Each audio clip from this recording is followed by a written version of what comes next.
Hi, my name is Ruth Rickey, and I'm a certified master sugar artist. Today I'm going to show you the easiest method for putting wires into your gum paste petals and leaves. It's called the Twiddle method, and it is truly a game changer in the industry. It was developed by a lady named Lin Cook from England, and she is the manufacturer of platinum paste, if you've ever played with it.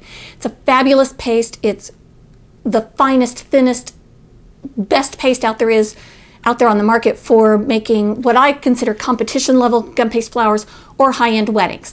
For everything else, all the commercial uses that you could possibly have for gum paste, I use Choco Pan gum paste.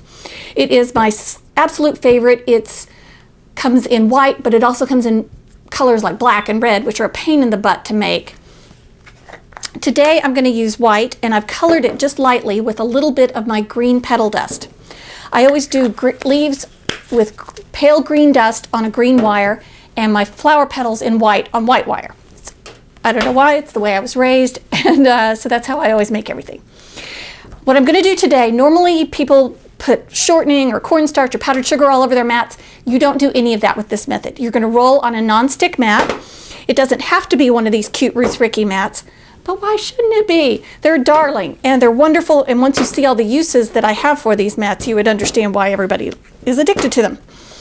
So I'm going to roll out my gum paste nice and thin. Of course, you can use a pasta machine, but I don't. I always figure I've got my arms with me everywhere I go, so I don't have to worry about it. And so I've just trained myself to be able to roll product out nice and thin, no matter what. All right, so once I've got it nice and thin, I'm going to cut out a couple petals to show you how to do this. I'm going to remove the excess paste, and I'm going to leave just the petals onto my mat. Now I'm going to take a little bit of this paste, and I'm kneading it, kind of twisting it back and forth until it gets tacky against my fingers. And when it's tacky, it's going to be ready for the twiddle. The twiddle is the process of putting the paste onto the wire. And so I'm going to take a third of a 28 gauge wire, and I'm going to figure out how long I need that wire to be. So I am going to try to put the wire right up almost to the edge of my leaf and mark with my fingers how long I need to twiddle the paste on. And so then I'm going to take a little bit of the paste that has been tacky against my fingers, and I'm going to twist just at the bottom just so that it kind of gets started and you can see it better. Anybody see that? And so then I'm going to put most of the paste above my fingers, and I'm going to twist and push as I go up the wire. And this is almost like when you're playing the violin for somebody that whines a lot, you know those people. Well, it's that back and forth motion. So I'm just going to twist and squeeze, twist and squeeze, twist and squeeze, pushing up the wire all the way I go. The faster you go, the better. If you're going slowly, you're going to get air in there and it's not going to stick onto the wire. Or if you have if you work too slowly or your paste isn't fresh, it's not going to grab the wire. So having the right tacky consistency on the paste is going to be a big key for this. Once I have the twiddle on my wire, I don't care whether it's smooth or not. It's not. Who cares? I'm going to take my 2-part silicone veiner. And for this method, at least this version of this method, you do have to have a 2-piece silicone veiner. A lot of people think that gum paste flowers are really expensive to get into, but for most of the things that you do, you can get by with just one great leaf veiner and one great petal veiner.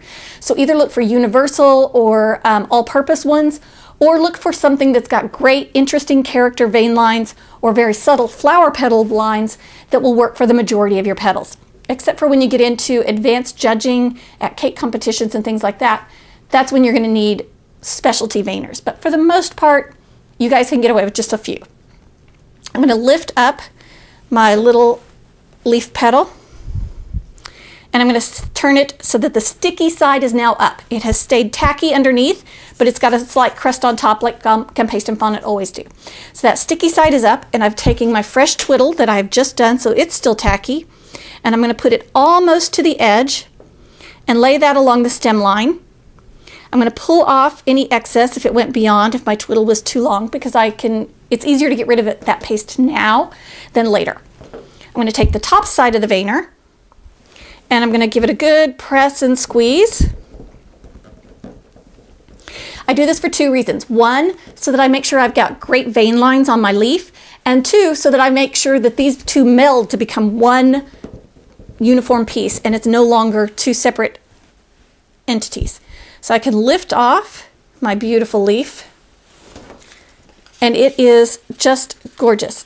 The vein line looks natural. It's nice and thin. It's not like with the cell board where it's a big honking huge vein line up the back of it. It's very lightweight. And now I can shape my leaf. The great thing about having the wire the whole length of the petal or the leaf is that I can twist it and turn it any which way that I want, and it's not going to matter. It will hold up instantly because I have that wire through it. So it's going to hold into the position that I put it into instantly. Isn't that awesome? And so if you need to put together your flower petal before the petals are dry, you can put your petals together. They will hold up. So poppies and things that are hard to fit together sometimes are going to be a breeze with this method. Plus, if you're running late, like a lot of us do, right before your cake order, you can put this together fresh and get it going, and you don't have to worry.